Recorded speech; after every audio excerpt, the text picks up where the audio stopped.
Isasi, ¿cómo le va? Secretario General de ATE de Buenos Aires, Roberto Novoa desde Mar de Ajó, lo saluda. ¿Cómo anda usted? ¿Cómo te va, Roberto? Muy bueno. Bien, muy bien, muy bien.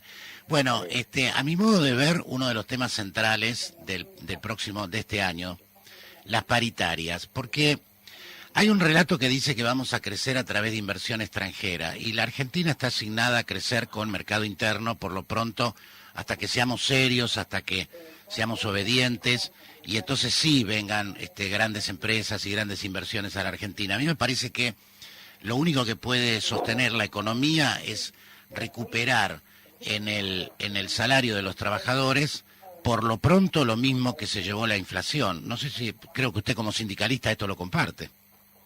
Sí. En primer lugar, decir que la receta de que con las inversiones se va a resolver la cuestión del país nos llevó al 19 y 20 de diciembre del 2001, ¿no?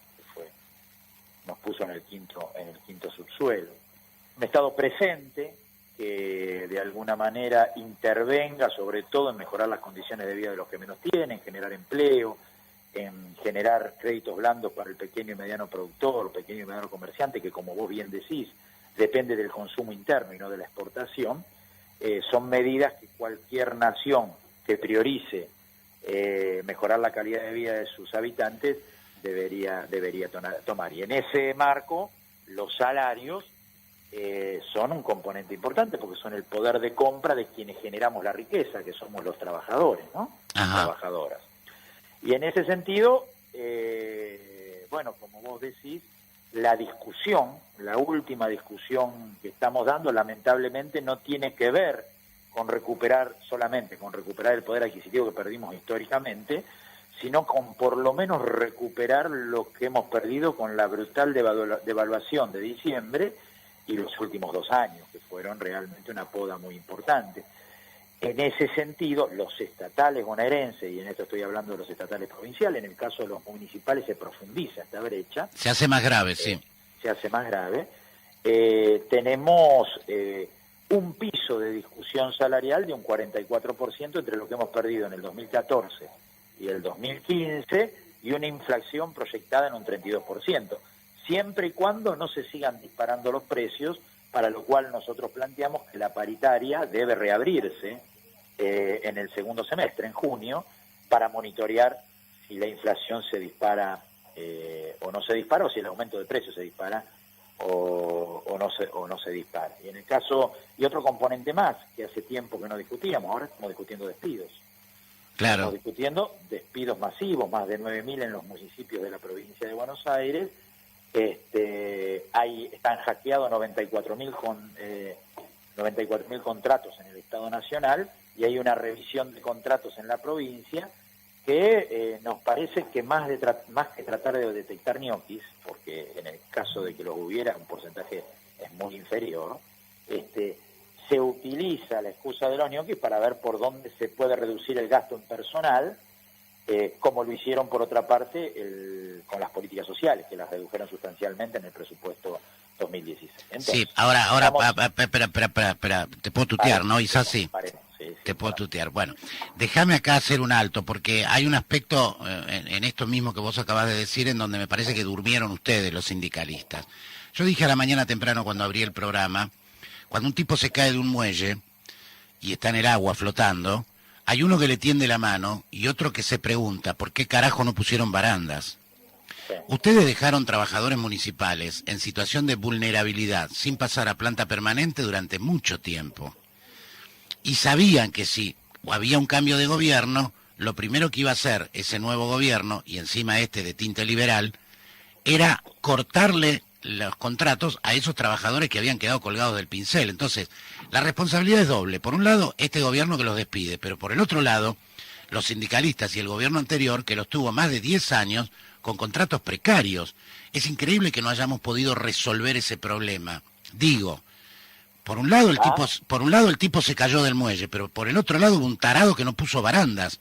Poner barandas hubiese significado que ese trabajador con un contrato precario hubiese sido incorporado a planta permanente, y ustedes no lo pudieron lograr esto en más de 10 años. Entonces, ahí hay un mea culpa que hacerse hacia adentro. Dos cosas. Primero, me toca tengo el privilegio y la responsabilidad de ser secretario general del gremio, quizás el más combativo de la provincia de Buenos Aires, que es la Asociación Trabajadora del Estado.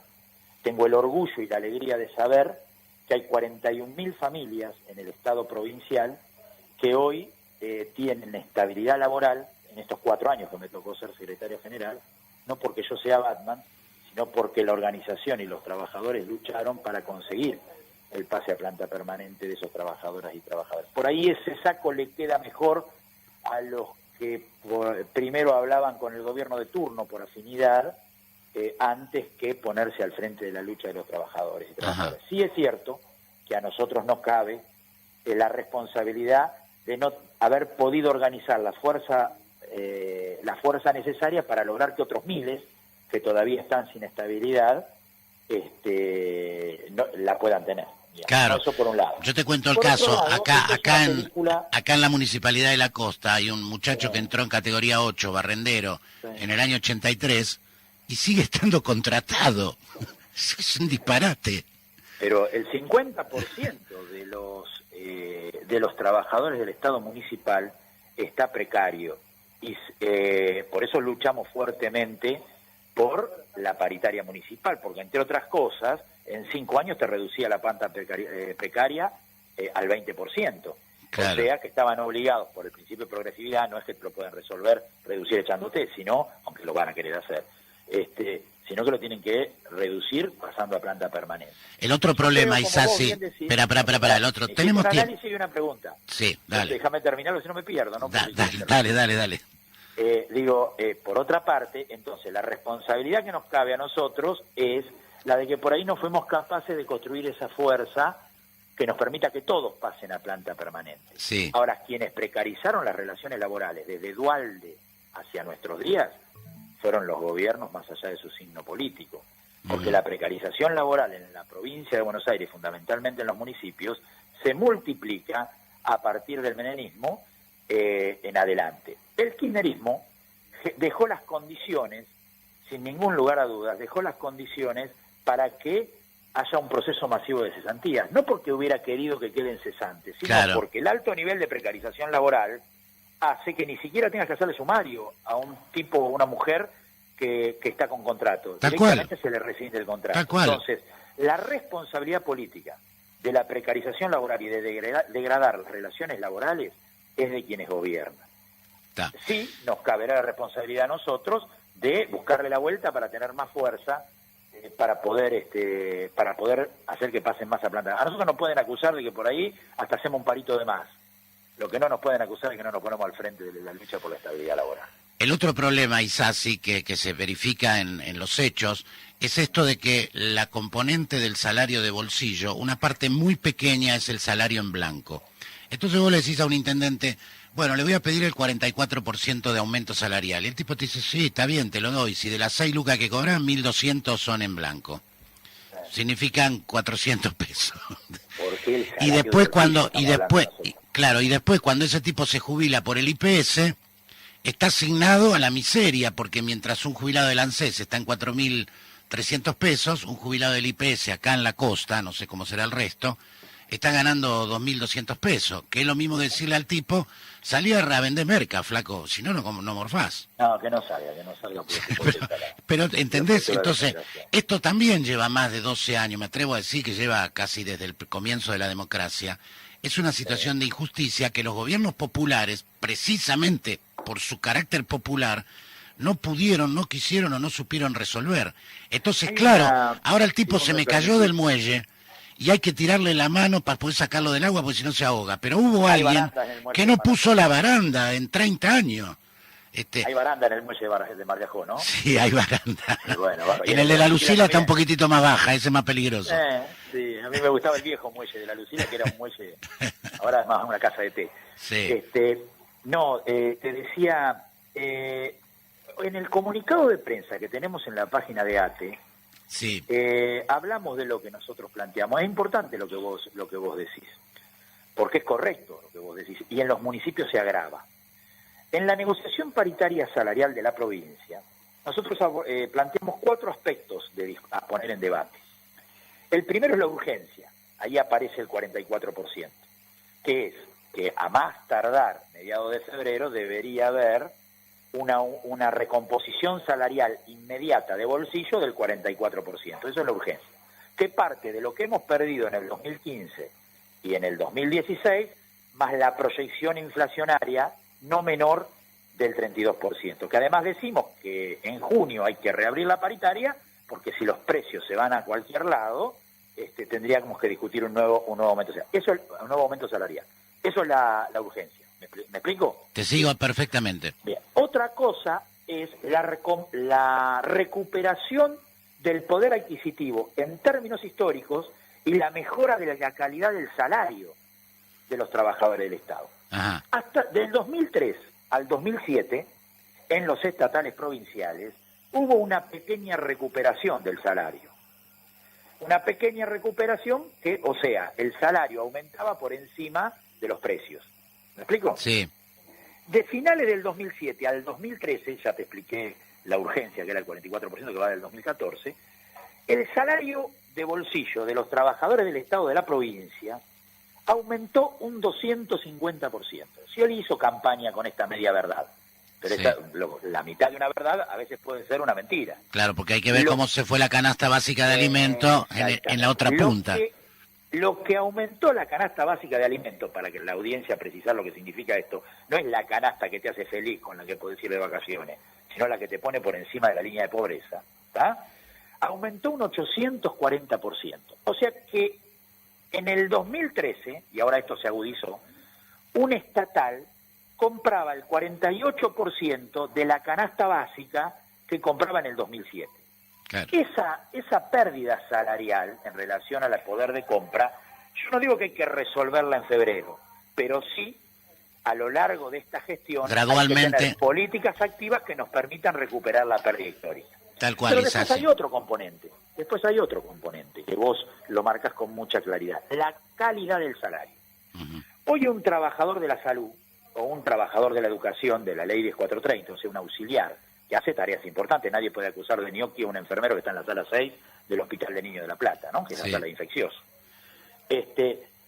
Su hora de bolsillo vale menos que la hora de bolsillo de otro trabajador que lo rige la misma ley y trabaja en otra área. Por lo tanto, también hay que equiparar la hora de bolsillo a igual tarea, igual remuneración. Un administrativo de admisión del hospital de materno infantil de Mar del Plata cobra menos de hora de bolsillo que un administrativo que hace la misma tarea en el Ministerio de Economía. ¿Me explico? Sí, sí, está clarísimo. Equiparar Acá sabe la dónde hora lo de vemos, bolsillo. acá sabe dónde lo vemos, Isasi. Sí. Acá tenemos la empresa Covelia que hace la recolección de residuos. Ajá. El muchacho que va tirando las bolsitas atrás del camión gana mucho más dinero que el trabajador municipal que va tirando la bolsita arriba del camión. Bueno, Y entonces vos decís, lo tenés pero- con mucha claridad. Pero si los dos están corriendo atrás de un camión, los dos están juntando las Igual bolsitas. tarea, igual remuneración. Claro, ¿por qué este gana la mitad de lo que gana el otro? Ni hablar si lo comparamos con el muchacho que se sube a los palos de la luz del convenio colectivo de trabajo de Luz y Fuerza, con el muchacho que se sube arriba de los palos de la luz y es agente municipal. Es totalmente de acuerdo. Sí. Ahora me queda un último componente Dale. que tiene que ver con el salario. ¿Cuál es el último componente? Es el básico. El salario creció, dijimos, un 250% entre el 2007 y el 2013. Ahora, el básico en ese tramo creció un 180%. O sea, la calidad del salario disminuyó. Sí, ¿Me explico? sí. Es más, en el último aumento a los auxiliares de la educación se le otorgó un aumento en negro, con lo cual el propio Estado evade la caja jubilatoria y la obra social, desfinancia la caja jubilatoria y la obra social. Blanquear esas bonificaciones, que el básico sea rejerarquizado, también es un tema que tiene que abordar esta nueva gestión. Y por supuesto terminar con el aumento en cuotas, tiene que ser de una vez y retroactivo a enero, porque el año no empieza en marzo ni en febrero, el año empieza en enero. Este debate salarial, acompañado de una carrera administrativa que permita recuperar la pirámide y que el que crezca en la vida laboral no sea porque es amigo de un funcionario, porque está más cercano al poder, sino porque es idóneo, es decir, porque hace bien las cosas, porque además tiene amor por el destinatario del Estado, que en general es el conjunto del pueblo y sobre todo los que menos tienen, y porque tiene grabado a fuego la idea de la solidaridad con esos criterios debería crecer en la vida laboral. Hoy, si sos delegado de ATE, por mencionar un ejemplo, ¿no? Tenés que ser una eminencia en limpieza para poder ascender una categoría. Digo, ahora, si estás más o menos cerca del poder, y esto no quiere decir que todos los que asciendan son alcahuetes del poder. Lo cierto es que le cuesta mucho más a aquel que se planta por las cuestiones justas que a aquel que termina siendo más dosis, como la formación, la actualización y la capacitación. Si yo, por ejemplo, enfermero de un hospital, ¿no?, me quiero actualizar en determinado tema, hoy la ley plantea que es un permiso, no es un derecho. Entonces, ¿qué sucede? Quien está más cerca de la jefa de departamento o el jefe de departamento, se puede capacitar. Aquel que le cae mejor es el que va a formarse. El otro y el no. otro, como no le cae mejor, es el que hace el laburo. Ahora, en el momento de concursar un cargo, el que se formó tiene 227.400 puntos más el que le hizo el laburo, porque la jefa de departamento decidió permitirle a ese que acceda. Entonces, una carrera administrativa que lo convierta en derecho, no por el derecho liberal de que yo quiero formarme en peluquería trabajando en el hospital, digo no, sino quiero formarme en neonatología. Eso va a terminar siendo mejor calidad de prestación. Bueno, estas cosas son las que hay que discutir. Y en los municipios, lamentablemente, la gobernadora lo que hizo fue intentar suspender, porque vamos a cuestionarlo en la Suprema Corte, de piso de derechos que eran de avanzada. Por ejemplo, que en 5 años la planta de personal precaria se redujera al 20%, que hubiera licencia por violencia de género. Es de avanzada eso, que el Estado se haga cargo de un flagelo que todos conocemos, pero que el Estado mira para el costado. Estas cosas, lamentablemente, no nos permiten democratizar las relaciones laborales, dignificar la tarea del trabajador, jerarquizarla y que termina siendo, en general, redunda en una mejor calidad de prestación del Estado para el pueblo. Y Sassi, ya para despedirte, lo mejor para vos, y teniendo en cuenta que ahora hay un valor agregado que te complica tu tarea, porque antes hablabas con pares, individuos que estaban dando una revolución popular y nacional, ahora estás hablando con gerentes de empresa. Sí, pero vos sabés que Scioli, en nombre de la nueva política, ejecutó una matriz presupuestaria muy parecida a la de Vidal. La diferencia, ¿sabés cuál es? Que Vidal se endeudó más que Scioli, y Scioli también armó una deuda grande. Scioli ha tenido la habilidad que en nombre de la nueva política ha ejecutado en la provincia en los últimos 4 años un esquema muy similar. Es cierto, sin despidos, eso es cierto, pero con un alto nivel de precarización laboral, con bajos salarios y además desfinanciando las áreas sociales, tal cual lo está haciendo Vidal, con un endeudamiento que lo triplicó, ¿no? Eso es cierto también. Y Sassi, gracias por atendernos, ha sido muy amable en atendernos.